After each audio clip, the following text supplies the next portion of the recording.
अस्सलाम वालेकुम नाज़रीन, इशूज़ में तव्हांखे भलीकार। नाज़रीन, इंतहाई अहम मुल्क जो मामलो मुआशी मामलो। हिन वक़्तु IMF जे वफ़द ऐं हुकूमत वफ़ाक़ी हुकूमत विच में ॻाल्हियूं जारी आहिनि। स्टैंड बाय मुआहिदो जेको IMF ऐं हुकूमत जे विच में थियल आहे उन जो जाइज़ो वरितो पियो वञे। IMF पारां जीअं त मुल्क जे अंदरि तमामु तेज़ी सां रमज़ान शरीफ़ में ॾिसिजे थो त तमामु वॾी महांगाई आहे, हर तरफ़ ॾांहुं दाहूं अची रहियूं आहिनि। IMF जेके शयूं साम्हूं रखियूं आहिनि उन में ज़रिया चवनि था त मालियाती अवॉर्ड जेको सूबनि जो आहे, IMF जो चवणु आहे, मुतालबो आहे हुकूमत खां त उन में सूबनि जो हिसो घटायो वञे, NFC अवॉर्ड जो फार्मूलो तब्दील कयो वञे। हिन वक़्त ताईं इहे इतला आहिनि त हुकूमत उन ते राज़ी न थी आहे, उन इनकार फ़िलहालु त उन इनकार करे छॾियो आहे। पर हीउ NFC अवॉर्ड वारो मामिलो सूबनि जो इंतिहाई अहम मामिलो आहे। सूबनि जो त पर फ़क़ति सिंध जो अगरि ॾिसिजे त उहो तमामु इंतिहाई अहम मामिलो आहे। NFC अवॉर्ड ते सिंध जा तमामु वॾा ख़दशा मौजूदु रहिया आहिनि, उन ते सिंध सरापा एतिजाज बि रही आहे। अगरि IMF जे चवण ते हुकूमत NFC अवॉर्ड जो फार्मूलो तब्दील करे थी, सूबनि जो हिसो घटाए थी, उन सां सिंध खे केतिरो नुक़सानु थींदो, इन हवाले सां सिंध छा थी सोचे, सूबा नंढा इन हवाले सां उहे कहिड़ो मौक़ुफ़ था रखनि, मुआशी माहिर इन खे कीअं था ॾिसनि, इन अहम मामले ते असां ॻाल्हि ॿोल कंदासीं। ऐं इन सां गॾोगॾु IMF जा जे विच में जेकियूं ॻाल्हियूं हली रहियूं आहिनि उन में चयो थो वञे ज़रियनि जो त स्ट्रक्चर बेंच मार्क हदफ़ मुकमल करण जी हुकूमती दावा ते उहो सख़्तु नाराज़गीअ जो IMF इज़हार कयो आहे। सिक्योरिटी ऐं बेनज़ीर इनकम सपोर्ट प्रोग्राम जे ख़र्चनि ते हिकमत अमली ठाहे सघिजे थी, या हुकूमत उन्हनि खे इहो चयो आहे त इन ते हिकमत अमली ठाहे सघूं था।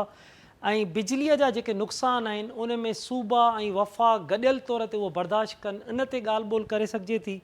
जॾहिं त IMF इहो बि चयो आहे त नंढा जेके दुकानदार आहिनि उन्हनि ते टैक्स लागू करण जी हिकु स्कीम उहा ठाही वञे, हुकूमत खे उन्हनि अहिड़ियूं हिदायतूं जारी कयूं आहिनि।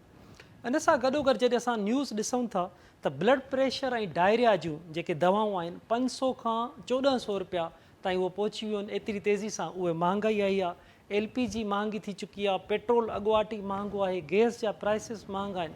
इन अहम मामले ते ऐं ख़ासि तौर ते NFC वारे मामले ते असां ॻाल्हि ॿोल कंदासीं। असांखे जॉइन कयो आहे मुआशी माहिर आहिनि डॉक्टर नवेद अहमद शेख साहब, मुआशी माहिर आहिनि, उन्हनि असांखे जॉइन कयो आहे।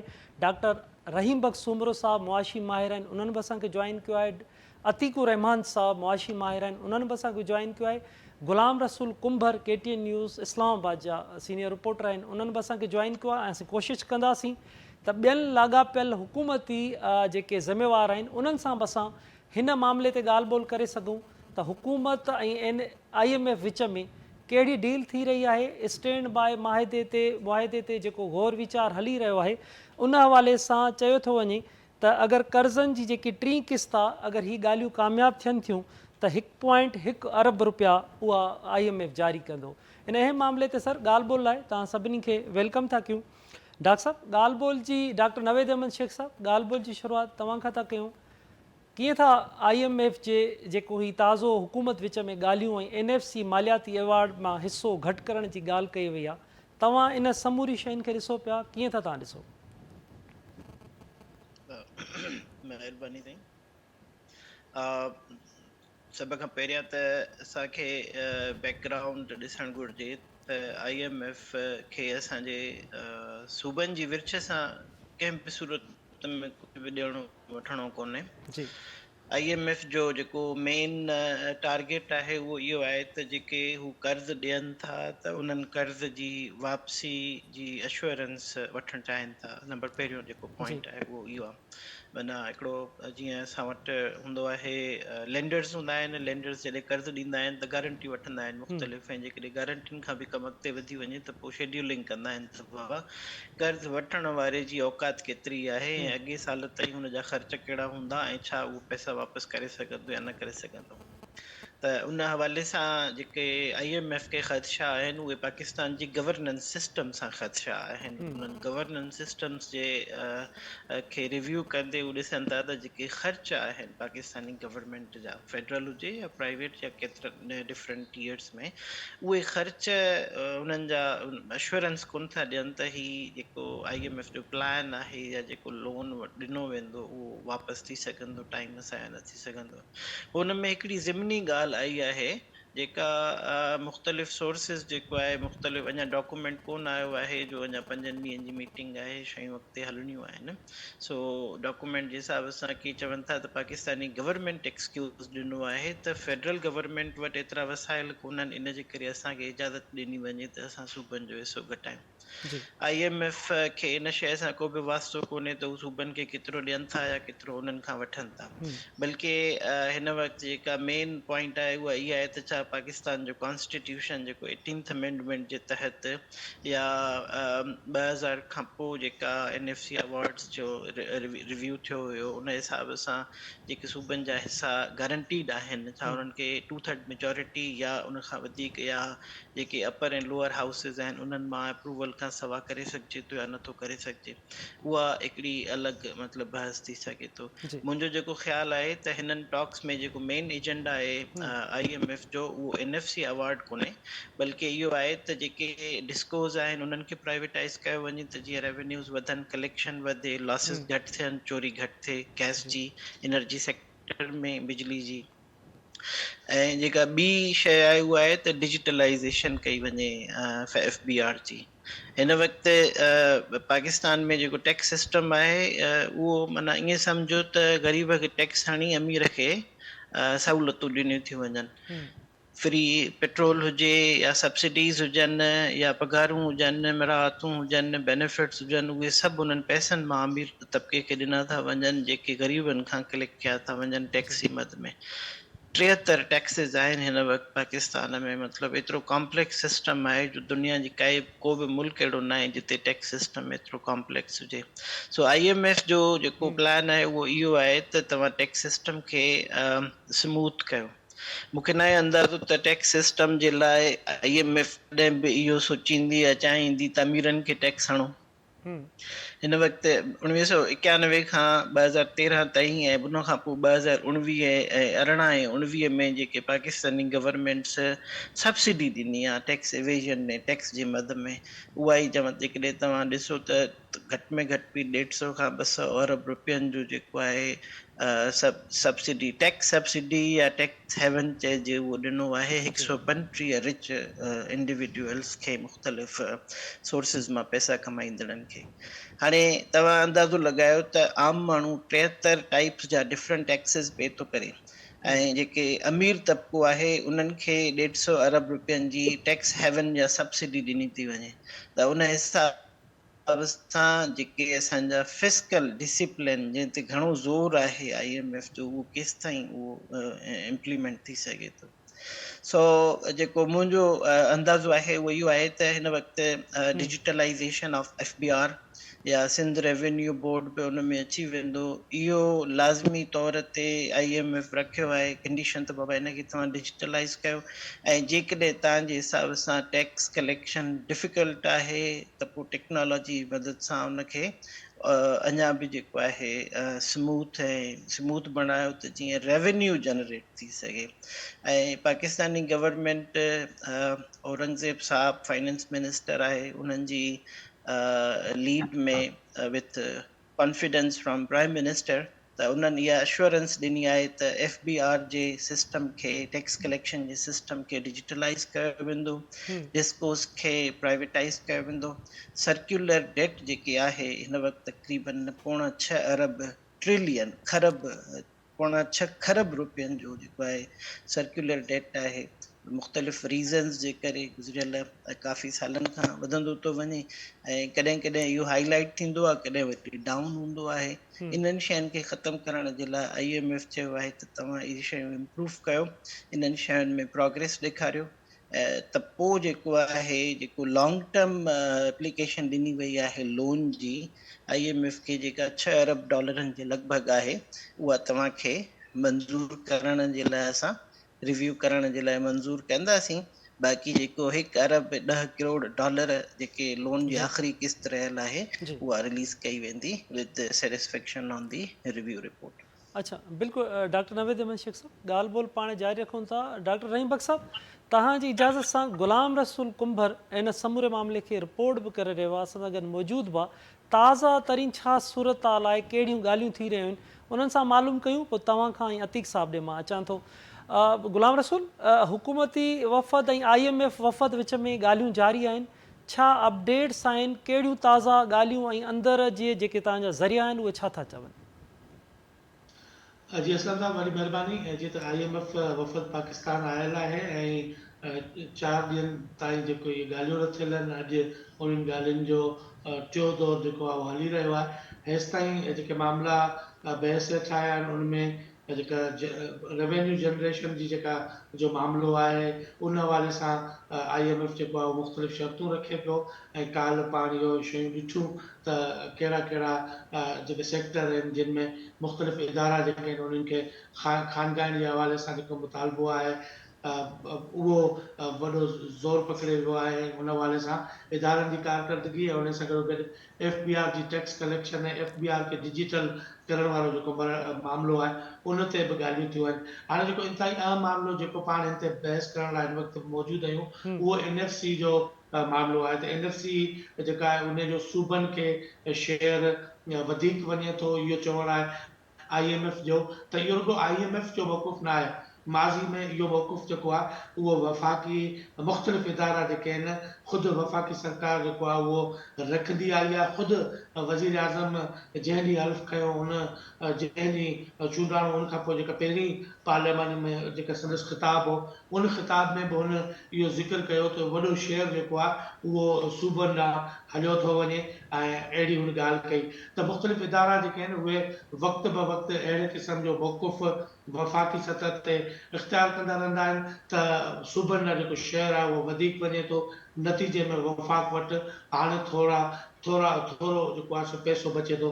त IMF जे कुझु इब्तिदाई तौर ते जेका ॻाल्हि रखी आहे उहो साईं कुझु देरि पहिरीं जेका ॻाल्हि कई पए त उन IMF जो सूबनि खे शेयर जे हवाले सां मामिलो जेको आहे तोड़े जो न हुजे भले, पर उन्हनि ख़र्च घटाइण जी ॻाल्हि कई आहे। त उन हवाले सां IMF जी जेका इहा ख़बर रिपोर्ट थी उन खां पोइ वफ़ाक़ी सरकार तरफ़ां इहो मौक़ुफ़ साम्हूं आयो त IMF इहो शर्त रखियो आहे त सूबनि जो शेयर जेको आहे उहो घटायो वञे NFC मां ऐं पर वफ़ाक़ी सरकार जेको आहे उन्हनि खे चयो आहे त इहो आइनी हिकिड़ो तरीक़ेकार आहे, आइन में इहो दर्ज थियल आहे सूबनि जो।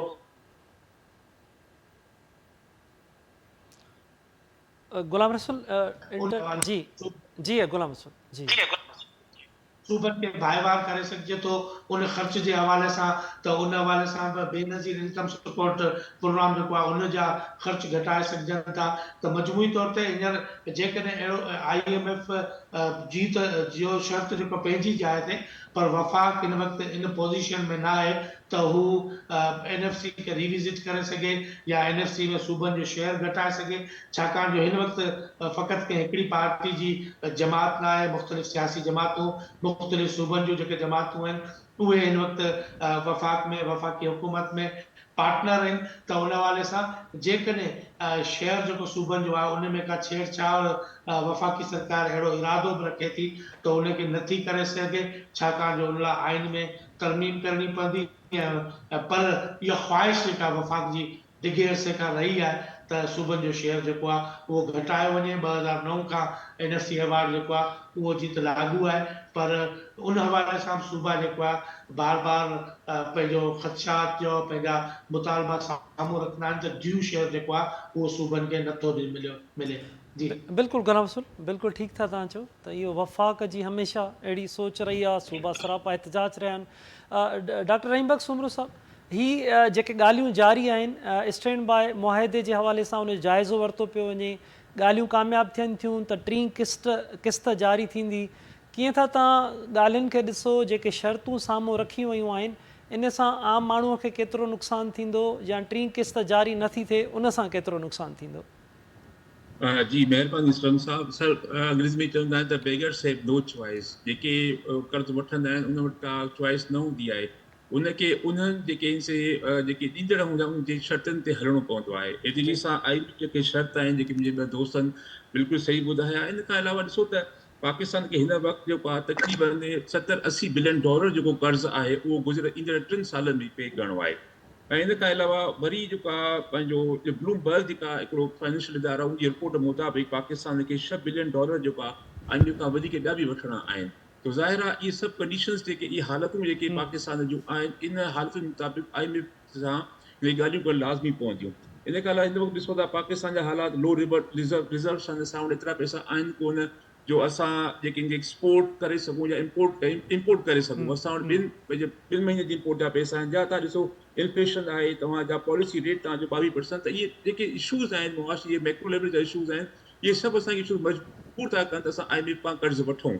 हाणे इन IMF जा जेके तव्हां कंडीशन ॿुधायूं उन में त हिकिड़ो ॾाढी सुठी कंडीशन लॻी त भई टैक्स डिजिटलाइज़ेशन थिए। छो जो पाकिस्तान में हिन वक़्तु जेका 2 क़िस्म जी इकोनॉमी हली रहियूं आहिनि। हिकिड़ी इकोनॉमी आहे जेका डॉक्यूमेंटेड इकोनॉमी आहे इहो, ऐं ॿियो आहे ग्रे इकोनॉमी या अनडॉक्यूमेंटेड इकोनॉमी। जेतिरी तव्हांजी डॉक्यूमेंटेड इकोनॉमी आहे ओतिरी ई तव्हांजी अनडॉक्यूमेंटेड इकोनॉमी आहे। सो हाणे अनडॉक्यूमेंटेड इकोनॉमी में छा थी रहियो आहे हुकूमत खे का ख़बर कोन्हे। पोइ इन हवाले खां जेकॾहिं असांजो टैक्स निज़ाम डिजिटलाइज़ेशन थी वञे त ज़ाहिर आहे जेका अंडरग्राउंड इकोनॉमी या ग्रे इकोनॉमी आहे इहा बि तव्हांजी डॉक्यूमेंटेड इकोनॉमी थी वेंदी या दस्तावेज़ी इकोनॉमी थी वेंदी। ऐं हुकूमत खे इहा ज़रूरु ख़बर पवंदी त मुल्क में केतिरो डॉलर अचे थो, केतिरो डॉलर ॿाहिरि वञे थो, केरु केतिरो कमाए थो।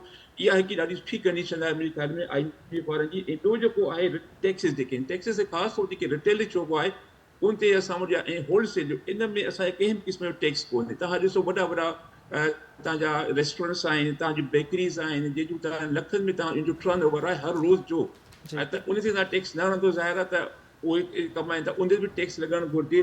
पर इन खां अलावा जेका ॻाल्हि हिते हली त भई तव्हांजो इंट्रस्ट रेट्स खे अञा वधायो। हिन वक़्तु 22% पॉलिसी हिन वक़्तु ई आहे।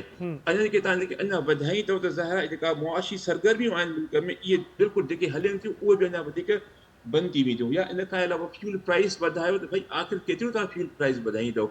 फ्यूल प्राइस वधाइण जो मक़सदु आहे इन्फ्लेशन वधी। हिन वक़्तु जेका 3% इन्फ्लेशन आहे, जेकॾहिं अञा वधीक जेके तव्हां फ्यूल प्राइस वधायूं त ज़ाहिर आहे पोइ इहे मामला अञा वधीक ख़राब थींदा, अञा वधीक इन्फ्लेशन तव्हांजी वधंदी ऐं नतीजे में हालात अञा वधीक तव्हांजा ख़राब थी वेंदा। सो कुझु IMF जूं कंडीशन कुझु बहितर आहिनि, पर ॿियूं IMF जूं कंडीशन उहो बिल्कुलु बहितर न आहे। BISP जेको प्रोग्राम आहे, मां त चवंदो आहियां BISP प्रोग्राम जा जेके बि पैसा आहिनि उहे इन खां वापसि वठी करे इन्हनि मायुनि खे तव्हां हिकिड़ो स्किल ॾियो, इन कारोबार करणु सेखारियो, या इन फनी जेके तालीम आहिनि उन जा जेके इदारा तव्हां खोलियो। इहे पैसा BISP वारा उते ख़र्च कयो। जीअं बांग्लादेश में तव्हां ॾिसो त उन्हनि औरतुनि खे जेको आहे पंहिंजे पेरनि ते बीहारा, उनखे फनी तरबियत ॾेई करे मुख़्तलिफ़ टेक्सटाइल कंपनी में कमु कंदियूं। ऐं हिन वक़्तु दुनिया में सभ खां वॾो एक्सपोर्टर जेको आहे टेक्सटाइल जो उहो बांग्लादेश आहे। उहो चाइना खे बि जेको आहे सो इन हवाले खां शिकस्त ॾेई चुको आहे।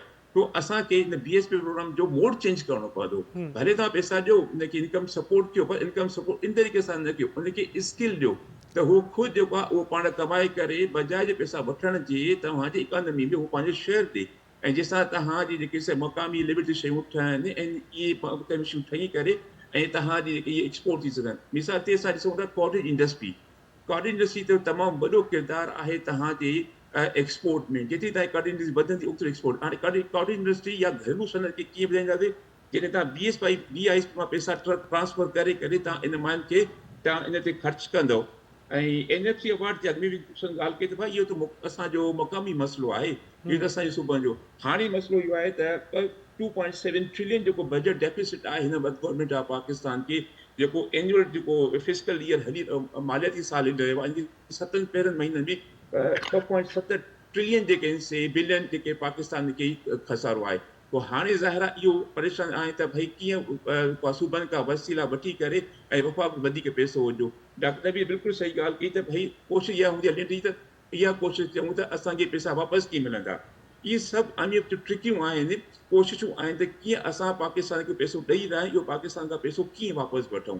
सो बहरहाल मजबूरी तौर सां ॾिसंदासीं त IMF जूं कंडीशन जेके आहिनि उहे त तबाह कोन आहिनि। ख़ासि तौर ते जेके राइज़िंग इंट्रस्ट रेट आहे वधायो ऐं फ्यूल प्राइस खे वधायो, इहे ॿ कंडीशन ॾाढियूं ख़तरनाक आहिनि। ऐं असांजी कोशिशि इहा करणु घुरिजे त असां IMF मां जान छॾियूं। पोइ असांजो ॿावीहों जेको आहे पंहिंजो प्रोजेक्ट आहे, 22 दफ़ा असां IMF वञी चुका आहियूं, आहे जेको आहे तव्हां इंडिया ॾिसो 1990 या 99 में जान छॾे वरिती IMF खां। वियतनाम आहे 2012 ताईं हिन IMF जा सभु लोन पूरा करे जान छॾे वरिती, पर असां अञा ताईं IMF जी चुंगल में फाथा पिया आहियूं। सो बहरहाल असांखे पंहिंजी गुड गवर्नेंस तरफ़ अचिणो पवंदो त जीअं IMF जे इन मसइलनि मां असां ॿाहिरि निकिरूं। बिल्कुलु डॉक्टर साहब, बिल्कुलु तव्हां ठीकु था चओ त IMF मां जान छॾाइणी पवंदी, तॾहिं असां पंहिंजे पेरनि ते बीह सघंदासीं, मुआशी हालतूं, बहितर पॉलिसियूं, पंहिंजी शयुनि खे अॻियां आणिजे।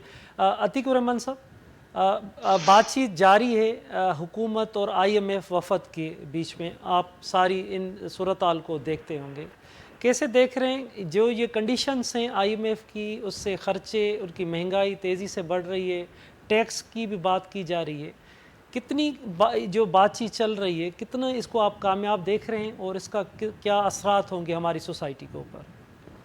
बहुत बहुत शुक्रिया सुलभ जी आपका। देखिए, इसकी मैं बड़ा गहरी स्टडी कर रहा हूँ और बहुत क्लोजली वॉच कर रहा हूँ कि ये हो रहा क्या है जी, और ये इम्पोर्टेंट भी बहुत है from the point of view of the economy. बड़ी वैल्यूबल डिस्कशन आपके प्रोग्राम में मैं सुन रहा हूँ लोग कर रहे हैं। मैं 3 पॉइंट पे बात करूंगा और 3 पॉइंट बड़े अहम हैं, और वो ये है कि अगर इनको गौर किया जाए तो आप देखें, पहला एक्सपेक्ट जो है वो ये है कि IMF के प्रोग्राम में हम जाते हैं तो इसकी डिसएडवांटेजेस क्या है, हमारे नुकसानात क्या है, दूसरा क्या है कि इसके फवाइद क्या है हमारे लिए, तीसरा क्या है कि हमें क्या करना चाहिए। मेरे ख्याल है इन 3 पॉइंट ऑफ व्यू से अगर बात कर ली जाए तो अवामुन नास को बात समझ में आ जाएगी। मैं सबसे पहले ये बात करना चाहता हूँ कि IMF के प्रोग्राम में जाने से हमारा फायदा क्या होने जा रहा है। देखिए, IMF के प्रोग्राम में जाते हैं तो फॉरेन करेंसी लिक्विडिटी का थोड़ा जो है ना, हमें रिलीफ मिल जाएगा कुछ दिनों तक। हमारे फॉरेन करेंसी अकाउंट में थोड़ा सा प्रॉब्लम है, और ये प्रॉब्लम हमेशा से बैलेंस ऑफ पेमेंट क्राइसिस की वजह से हो रहा है, और ये हमारे ट्रेड डेफिसिट्स हैं कि हम अपनी इंपोर्ट्स को कंट्रोल करने के बावजूद भी कंट्रोल नहीं कर पा रहे, और हमारे एक्सपोर्ट जो है वो कॉम्पिटिटिवनेस की वजह से बढ़ नहीं पा रही। तो अब क्या हो रहा है कि हमें बहुत ज्यादा फॉरेन करेंसी की डेफिसिट शुरू हो गई है और लिक्विडिटी है नहीं हमारे पास। तो IMF प्रोग्राम में जाने से हमें कुछ लिक्विडिटी आ जाएगी, और हमारे मैक्रो इकोनॉमिक फैक्टर्स हैं उनमें कुछ स्टेबिलिटी आ जाएगी। दूसरा क्या है कि जो मल्टीलैटरल डोनर्स हैं हमारे, आप समझते हैं मल्टीलैटरल डोनर और बायलैटरल लेंडर्स कहलाते हैं इकोनॉमी की जबान में। ये वर्ल्ड बैंक हो गया, एशियन डेवलपमेंट बैंक हो गया, इस्लामिक डेवलपमेंट बैंक हो गया, इंफ्रास्ट्रक्चर डेवलपमेंट बैंक, जिनसे हम गाए बगाए इजी और डिफिकल्ट टर्म्स में लोन लेते रहते हैं अपने फिस्कल डेफिसिट्स को कवर करने के लिए। तो क्या होगा कि हमारा कॉन्फिडेंस IMF प्रोग्राम में जाने की वजह से हमारे मल्टीलैटरल और बायलैटरल लेंडर्स पे बढ़ जाएगा। ये तो 2 एडवांटेजेस सामने नजर आ रहे हैं, लेकिन जो सबसे बड़ा प्रॉब्लम होने जा रहा है वो ये है कि एक बहस छिड़ गई है फॉर्मल और इनफॉर्मल टैक्सेस की। मैं हमेशा एक बात कहता हूं कि भाई डायरेक्ट टैक्सेस की तरफ जाओ। इनडायरेक्ट टैक्सेस 80% इनडायरेक्ट टैक्सेस, हर आदमी इनडायरेक्ट टैक्स दे रहा है, चाहे वो मोची हो, चाहे वो हजाम हो, चाहे वो फल वाला हो, चाहे कोई भी हो, किसी तरह भी हो, वो उसको इनडायरेक्ट टैक्स देना है। तो 80% हम लोग इनडायरेक्ट टैक्स देते हैं, which is not a very good sign. ये क्या होता है कि इसकी वजह से जो गरीब आदमी है, लोअर इनकम ग्रुप है, इस पे इम्पैक्ट बढ़ता चला जा रहा है। एक तरफ हम देख रहे हैं कि हमारा इन्फ्लेशन तेजी से बढ़ता चला जा रहा है, किसी तरह कंट्रोल नहीं हो रहा। हम तमाम वो चीजें कर रहे हैं जिसमें हम इंटरेस्ट रेट भी बढ़ा रहे हैं, टाइटनिंग मॉनेटरी पॉलिसी भी कर रहे हैं, दुनिया का हर झटझट कर रहे हैं, लेकिन हो रहा क्या है कि हमारा इन्फ्लेशन गिरने के बजाय बढ़ता चला जा रहा है। और सबसे खतरनाक सूरत हाल जो रमजान शरीफ में देखने में आई है वो ये कि हमारा फूड इन्फ्लेशन बहुत बढ़ गया है। चॉइस नहीं रही है लोगों के पास खरीदने की। तो इस चीज को अगर आप देखें तो आप देखें कि आपका इन्फ्लेशन जो है वो आपके टैक्स टू GDP रेशियो से ज्यादा है। अब आपको IMF क्या कहने जा रहा है, वो ये कहने जा रहा है कि आप अपने टैक्स टू GDP रेशियो को इम्प्रूव करें। आप अपने टैक्स टू GDP रेशियो को इम्प्रूव करने का मतलब ये होता है कि ज्यादा से ज्यादा रेवेन्यू के टारगेट्स को बढ़ाएं, नंबर 1। नंबर 2, आपकी जो इंक्रीज है टैक्सेस की उसको बढ़ाएं। आगे एक आम आदमी टैक्सेस के बर्डन में फंसा हुआ है, इनडायरेक्ट टैक्सेस में, इन्फ्लेशन में फंसा हुआ है। अब क्या हो रहा है, उसका एक सबसे बड़ा नुकसान जिसकी कोई कंपोजिशन नहीं है वो ये है कि इसको टैक्स नेट मजीद उसका बढ़ता चला जाएगा। और मुख्तसर गुफ्तगू में अगर मैं इसको कहूँ तो ये इस तरह है कि expanding the tax net to increase the tax to GDP ratio, ये एक इतनी अजीब सूरत हाल आ रही है जिसमें आप देखेंगे कि आपके यूटिलिटी के प्राइसेस भी बढ़ जाएंगे। गैस तो ऑटोमेटिकली इतना बढ़ गया है, गैस होता नहीं और गैस के प्राइसेस बढ़ गए, नंबर 1। दूसरी कंप्लेन ये है कि आपके इलेक्ट्रिक के प्राइसेस बेइंतहा मजीद बढ़ जाएंगे, आगे कोई कम है? हार्ट फेल जैसे प्राइसेस हैं इस वक्त, वो अगर आप इसको कंसीडर करें तो इसके इम्पैक्ट जो है ना बड़े डेट्रीमेंटल है, खतरनाक है इसके इम्पैक्ट। लोग बिजली का बिल दे नहीं पाएंगे और दे ही नहीं पा रहे, तो जब बिजली का बिल नहीं दे पाएंगे, बिजली इस्तेमाल नहीं करेंगे, तो हर घर में एक नादेहंदा बैठा होगा कि वो बिजली का बिल अदा नहीं कर सकते। तो ये मजीद ये सूरत हाल गमगीन होने जा रही है IMF में जाने की वजह से।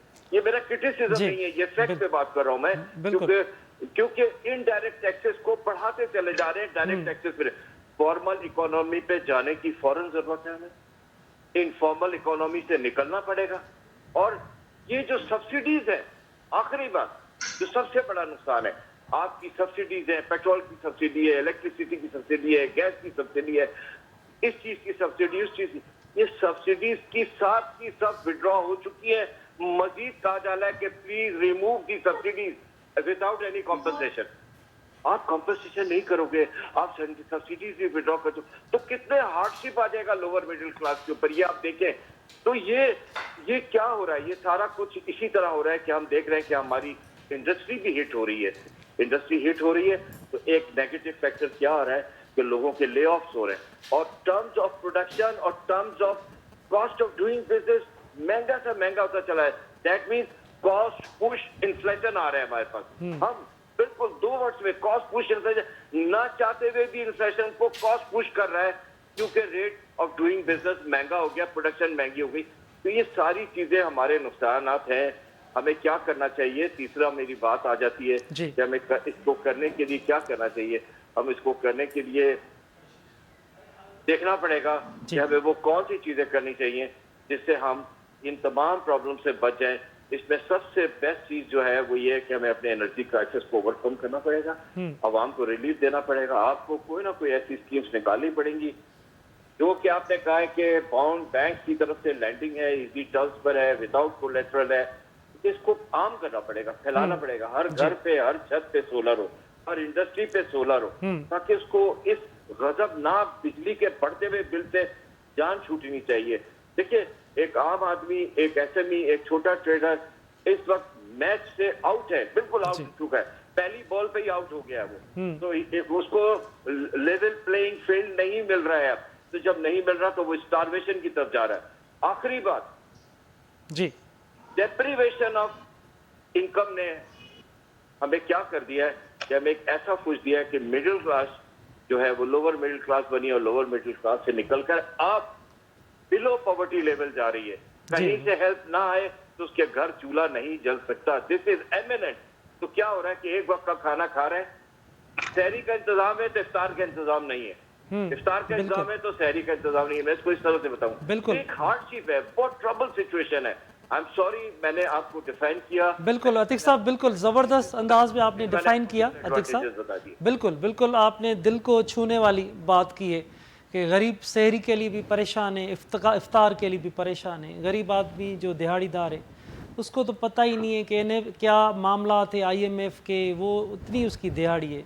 अच्छा नवेद साहब, अतीक साहब जी तव्हां ॻाल्हि ॿोल ॿुधी रहिया नयूं स्कीम्स संदसि चवण आहे, तव्हां बि हमेशह डिस्कस कंदा आहियो कहिड़ियूं मुतारिफ़ हिते हुकूमत कराए, कीअं एनर्जी क्राइसिस असांजो ख़तमु थी सघे। या डॉक्टर रहीम बग साहब ॻाल्हि कई त हमेशह लाइ IMF मां जिंद छॾाइणी पवंदी, त छा जिंद छॾाइण लाइ बि को फार्मूलो पाण वटि थी सघंदो? हुकूमत को अहिड़ो मामिलो नई चूंडियल हुकूमत आई आहे, फेस करे सघंदी? असल में तमामु अहम ॻाल्हि आहे त असांजी इकॉनमी केतिरो वक़्तु कर्ज़ ते भाड़ींदी रहंदी, जेके असां चवंदा आहियूं त 24 कलाक ऐं साल जा 12 ई महीना ऐं सॼी उमिरि किस्तो हथ में, इहो कॾहिं असांजे हथ मां किरंदो। तंहिं करे असां जेका IMF खां कर्ज़ वठण वारी ॻाल्हि खे पॉज़िटिव था सम्झूं, उहा बेसिकली पॉज़िटिव शॉर्ट टर्म जे लाइ आहे त असांजो जेको घुटो आयल आहे पैसनि जो ऐं डॉलर्स जो, उहो थोरे वक़्त जे लाइ पूरो थी वेंदो। उहो रिलीज़ थी वेंदो, ऐं थोरो घुटो या निड़ीअ ते जेका लत पियल आहे असांजी जेका एक्सटर्नल ट्रेड डेफिसिट जी, एक्सटर्नल अकाउंट डेफिसिट जी, उहा थोरो घणो रिलैक्स थी वेंदी। पर सुवाल इहो आहे त छा सॼी उमिरि असांजो ईअं ई हलंदो रहंदो, IMF ॾे वेंदासीं ऐं IMF खे ॾिसी वरी पोइ मिडल ईस्ट में वॾनि भाइरनि ॾे वेंदासीं, वरी उन्हनि खां कुझु पैसा वठंदासीं ऐं ईअं जेको आहे कर्ज़ हलंदो। पर सुवाल इहो आहे त इहो जेको कर्ज़ अचे थो, जेको रक़म असां वटि अचे थी, उनजो इस्तेमालु कहिड़ो थो थिए? छा उहो कर्ज़ अशराफिया ते ख़र्च थो थिए? तव्हां जेकॾहिं गवर्नमेंट जा एक्सपेंडिचर पैटर्न्स ॾिसंदव त उन्हनि पैटर्न्स मां कॾहिं बि तव्हांखे ईअं न लॻंदो त इहा अशराफिया कंहिं ग़रीब मुल्क जी अशराफिया आहे, बल्कि इहा अशराफिया ईअं लॻंदी आहे त के वेस्टर्न कंट्री या जेको आहे सुपर पावर जेके आहिनि उन्हनि सां पैरेलल जेको आहे स्पेंडिंग स्प्री उन्हनि जो हूंदो आहे। त इहे शयूं आहिनि बेसिकली। जेसिताईं इन थोरे घणे रिलीफ जो तालुक़ु आहे त असांखे ॻाल्हि सम्झ में अचे थी, पर जेकॾहिं असां चऊं त बाबा 2024 में असांजी हालत इहा, 2034 में भला को रिलीफ मिलंदो, त 2034 बि 2024 मां थी वेंदो। त असां वटि का इंडस्ट्रियल पॉलिसी, का एक्सपोर्ट वधाइण जी पॉलिसी, का असां वटि एम्प्लॉयमेंट पॉलिसी, का एग्रीकल्चर प्रोडक्टिविटी जी पॉलिसी, का इन्वेस्टर्स जी पॉलिसी, का फॉरेन डायरेक्ट इन्वेस्टमेंट, को ह्यूमन कैपिटल ते को इन्वेस्टमेंट, कॾहिं सिंध गवर्नमेंट या फेडरल गवर्नमेंट पाकिस्तान में या सिंध जे अंदरि सिंध जो जेको बेरोज़गार नौजवान आहे उन्हनि खे ॿाहिरि प्लेसमेंट जे लाइ के स्किल्स, के वोकेशनल ट्रेनिंग्स, के डिग्री प्रोग्राम्स, का अहिड़ी क़िस्म जी शइ आहिनि। या जेकॾहिं असांजे मलेशिया में या यूरोप में जेका लेबर डिमांड आहे उन्हनि जी कहिड़े क़िस्म जी लेबर उन्हनि खे खपे थी, छा अहिड़े के स्कीमूं असां वटि इंट्रोड्यूस थियल आहिनि? जेकॾहिं असां वटि न कारखाने जी काई स्कीम आहे, न असां वटि प्रोडक्शन वधाइण वारी स्कीम आहे, न असांजे इंफ्रास्ट्रक्चर डेवलपमेंट ते काई ॻाल्हि आहे, न असांजे एनर्जी प्रोजेक्ट्स ते काई शइ अचे थी, न असांजी जेको आहे को ॿी ह्यूमन डेवलपमेंट या ह्यूमन कैपिटल ते को इन्वेस्टमेंट आहे या पॉलिसी क्लियर आहे, त पोइ असां कहिड़े हिसाब सां चई सघूं था त 2024 में जेका असांजी ख़राब कंडीशन आहे उहा 2034 में बहितर थींदी? त अहिड़ी काई शइ थींदे नज़र कोन थी अचे पाकिस्तान। जी डॉक्टर साहब, पाण ॻाल्हि ॿोल जारी रखूं था, इंतहाई अहम डिस्कशन आहे। ज़मीर घुमरो साहब आइनी ऐं क़ानूनी माहिर आहिनि, उन्हनि बि असांखे जॉइन कयो आहे। NFC एवॉर्ड जो इंतहाई अहम मामिलो आहे। ज़मीर साहब, वॾी महिरबानी तव्हांजी। वफ़ाक़ी हुकूमत IMF वफ़द विच में ॻाल्हि ॿोल जारी आहे ऐं उन ते जाइज़ो वरितो पियो वञे स्टैंड बाय नए मुआहिदे खे कीअं बरक़रार रखिजे। त उन हवाले सां मालियाती एवॉर्ड जी ॻाल्हि ॿोल साम्हूं आई आहे। ज़रिया था चवनि त IMF मुतालबो कयो हुकूमत सां त सूबनि जा ख़र्च घटाया वञनि, NFC एवॉर्ड जो फार्मूलो तब्दील कयो वञे। फ़िलहाल इहे इतला आहिनि, ज़रिया था चवनि त हुकूमत उन ते इनकार कयो आहे। तव्हां इन हवाले सां IMF वफ़द, NFC एवॉर्ड, इन सूरत हाल खे कीअं था ॾिसो, छा चवणो तव्हांजो? मां नथो सम्झां त को IMF अहिड़ी का डिमांड रखे थी या रखी सघे थी पंहिंजो मुल्क जे जेका कानूनी ऐं माली स्ट्रक्चर आहे, जेका कॉन्स्टिट्यूशन ॾिनल आहे, उन ते IMF बिल्कुलु न रखंदी। बाक़ी आहे जेका सेंट्रल ब्यूरोक्रेसी आहे उन जो इहो वॾो हूंदो आहे त सूबनि खे जेको आहे सो माण्हू अवाम सूबनि में थो रहे, ख़र्च उते थो थिए, उहे ख़र्च कीअं घटाईंदा? अवाम इस्लामाबाद में कोन थो रहे या फेडरल ब्यूरोक्रेसी जेको आहे सो त अवाम ॾांहुं रेस्पॉन्सिबल कोन्हे। चारई प्रोविंशियल असेंबलीज़ ॾांहुं जेको आहे सो गवर्नमेंट प्रोविंशियल रेस्पॉन्सिबल आहिनि ऐं ख़र्च त उते ई थींदो न, को इस्लामाबाद में त कोन थींदो। हीअ जेका बजट आहे, जेका नॉन डेवलपमेंट बजट आहे जेका फेडरल गवर्नमेंट जी, उहा उन्हनि खे ख़तमु करणु घुरिजे न। जेके अननेसेसरी जेके मिनिस्ट्रीज़ ठाहियूं अथऊं सूबाई सब्जेक्ट ते, उहे ख़तमु करणु घुरिजनि। CCI जे सब्जेक्ट ते जेके मिनिस्ट्रियूं ठाहियूं अथऊं उहे ख़तमु करणु घुरिजनि। इंडस्ट्री ऐं एग्रीकल्चर ॿई प्रोविंशियल सब्जेक्ट आहिनि जिन ते इकनॉमी दारोमदार रखे थी। इकनॉमी त प्रोविंशियल सब्जेक्ट आहे, इन्वेस्टमेंट बि प्रोविंशियल आहे। त फेडरल गवर्नमेंट जेको आहे इकनॉमी खे छो पंहिंजे हथनि कयूं वठे? फेडरल गवर्नमेंट वटि जेको जॉब आहे कॉन्स्टिट्यूशन में त टैक्सेस जी कलेक्शन करे, नंबर ॿियो एक्सपोर्ट ऐं इम्पोर्ट खे रेगुलेट करे, ऐं उन जे ॿिन्ही जे बहाने जेको आहे इकनॉमी ते कब्ज़ो कयूं वेठा आहिनि। इन जो इकनॉमी सां छा वञे? एक्सपोर्ट बि त उहे ई शयूं थींदियूं जेके एग्रीकल्चर इंडस्ट्री पैदा कंदी न। प्रोविंसिस जी जेका परफॉर्मेंस रही आहे टैक्स कलेक्शन जी, ख़ासि तौर ते सर्विसिस ते जेका टैक्स आहे या ॿियूं टैक्सियूं आहिनि, उहो मर्कज़ खां वधीक आहे। मुंहिंजे ख़्याल में हाणे इहो वक़्तु आयो आहे त सेल्स टैक्स जेका समूरी आहे गुड्स ते, उहा सूबनि खे ॾिनी वञे।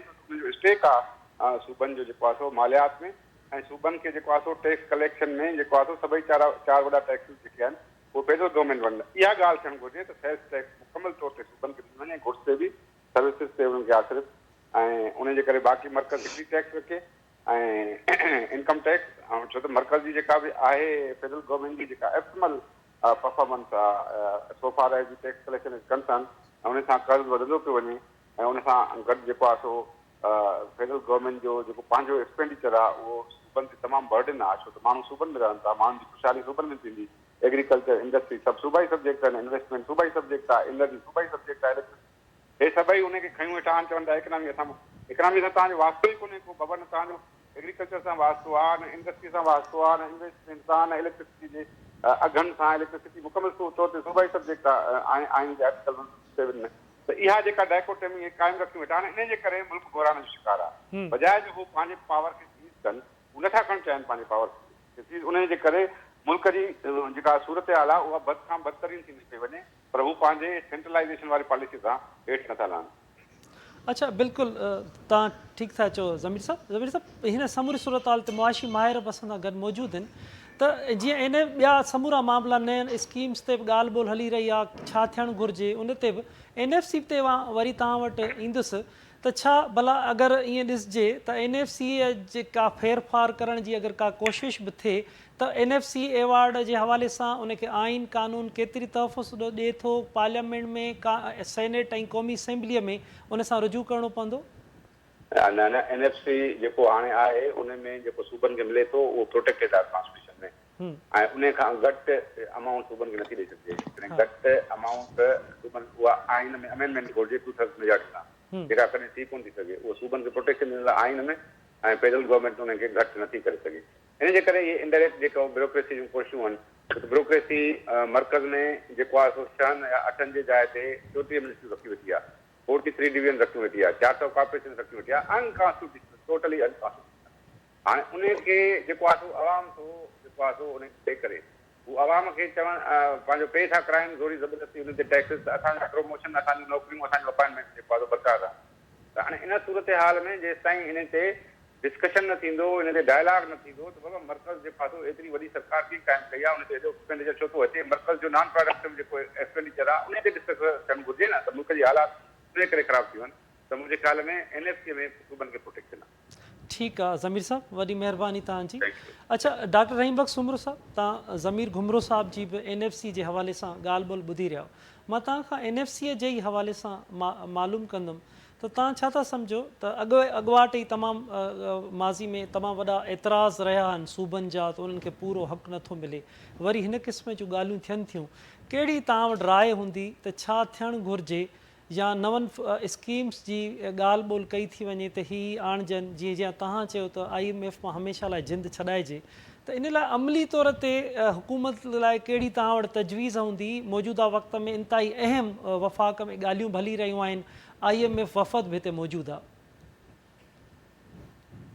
जी बिल्कुलु सर, जेको तव्हां ॻाल्हि कई त NFC अवार्ड में जेको आहे त हिन जी असां का विर्श ॾिसूं था, NFC अवार्ड का विर्श कीअं उन में आहे 82% आहे पॉपुलेशन जी, ऐं 10% आहे पॉवर्टी ऐं बैकवर्ड जे लाइ 10% आहे, रेवेन्यू कलेक्शन जे लाइ 5% आहे। थोरो इन ते बि असांखे ख़्यालु करणो पवंदो त इहा जेका तव्हांजी ब्रेकडाउन आहे तव्हांजे NFC अवार्ड इन ते बि असांखे फोकस करणो पवंदो, त जेको सूबो वधीक जनरेट करे थो रेवेन्यू उनखे अञा थोरो वधीक ॾियणु घुरिजे।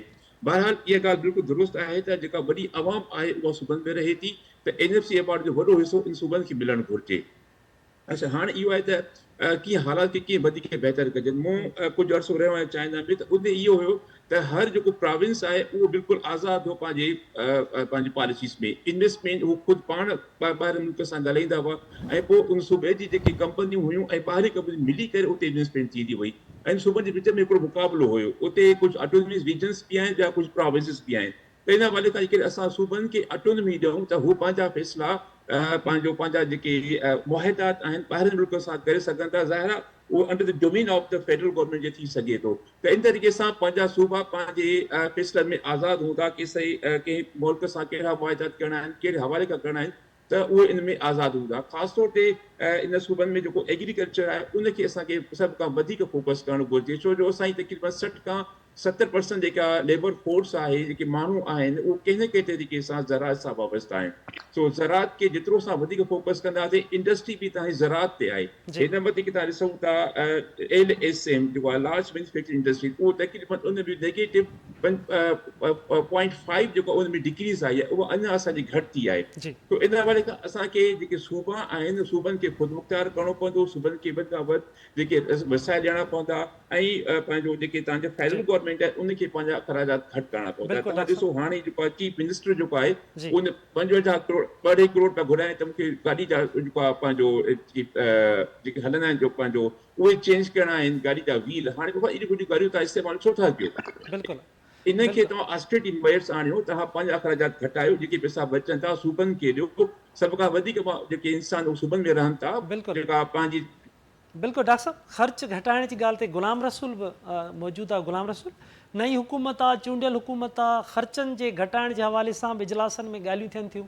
केतिरो संजीदा था तव्हां ॾिसो त हीअ नई हुकूमत ख़र्च घटाइण लाइ, पंहिंजा काबीना जा ख़र्च, पंहिंजा हुकूमती ख़र्च घटाइण लाइ केतिरो सीरियस आहे, ऐं केतिरो तव्हां उन में हिन वक़्तु सघ था ॾिसो त हीअ वफ़द सां हुन जूं ॻाल्हियूं कामयाबु थी सघनि थियूं? जी असलम साहब, ख़र्च घटाइण जे हवाले सां पाण IMF जूं ॻाल्हियूं जेके आहिनि उन्हनि खे उन्हनि जी नज़र में रखंदे जेकॾहिं ॻाल्हि करियूं, ॿिए पासे मुल्क जी मुआशी जेका हिन वक़्तु सूरताल आहे, जहिड़े क़िस्म जी गुरबत ऐं बेरोज़गारी जेका आहे उहा वधंदी वञे पई, त उन में यकीनी तौर ते ख़र्च घटाइणा पवंदा। हिकिड़ो मैसेज त सदर तरफ़ां ऐं कुझु सीनियर वज़ीरनि तरफ़ां उन्हनि तरफ़ां ॾिनो वियो आहे त असीं पघार न खणंदासीं, पर ॿियूं मराहतूं जेके आहिनि उहे बि त खणनि था, त उन्हनि मराहतुनि खे बि जेको आहे उहो घटाइणो पवंदो।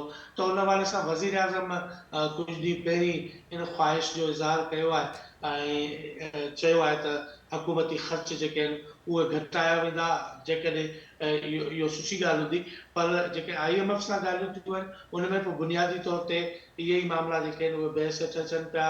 त हिकिड़ो त जेके डिस्कोज़ आहिनि, उन डिस्कोज़ में जेको लॉस आहे, जेको नुक़सानु थिए पियो बिजली कंपनियुनि खे उन या वफ़ाक़ी सरकार खे, त उनखे घटाइण लाइ, चोरी घटाइण जे हवाले सां कहिड़ा उपाउ वरिता था वञनि। उन सां गॾोगॾु जेके इदारा आहिनि उन्हनि खे खानगाइण लाइ हुकूमत जेका आहे उहा वञे पई, त सरकारी जेके खाता जंहिं डोमेन में कमु कनि पिया, जंहिं स्टाइल में कमु कनि पिया, त उन में लॉसिस जेके आहिनि उहे वधीक आहिनि। त हुकूमत इहो सम्झे पई त जेके प्राइवेट सेक्टर में उहे इदारा वेंदा त उहो नुक़सानु जेको आहे उहो घटिबो।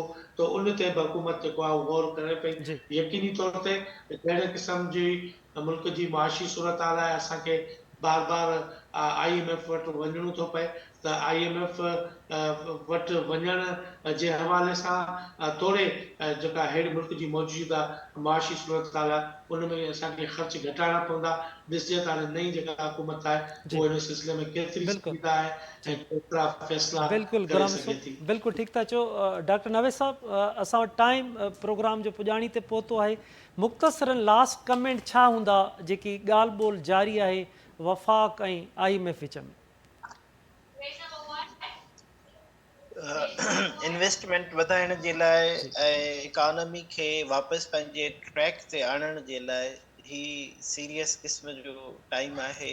उन में स्पेशल इन्वेस्टमेंट फैसिलिटीज़ काउंसिल जेका ठाही वई आहे उनखे इकॉनमी जी बहितरी ऐं मुल्क जी बहितरी जे लाइ इस्तेमालु कजे, ऐं उन खां पोइ ठोस पॉलिसियूं ऐं ठोस पॉलिसियुनि जे बुनियाद ते एडहॉकिज़म बिल्कुलु डॉक्टर साहब, ठोस पॉलिसियूं, सीरियस पॉलिसीज़ उन ते अमल कयो वञे। वॾी महिरबानी डॉक्टर नवेद अहमद शेख साहब तव्हांजी, डॉक्टर रहीम बख्श उमरो साहब, बैरिस्टर ज़मीर घुमरो साहब तव्हांजी महिरबानी, गुलाम रसूल कुंभर ऐं अतीक रहमान साहब तव्हां सभिनी जी महिरबानी।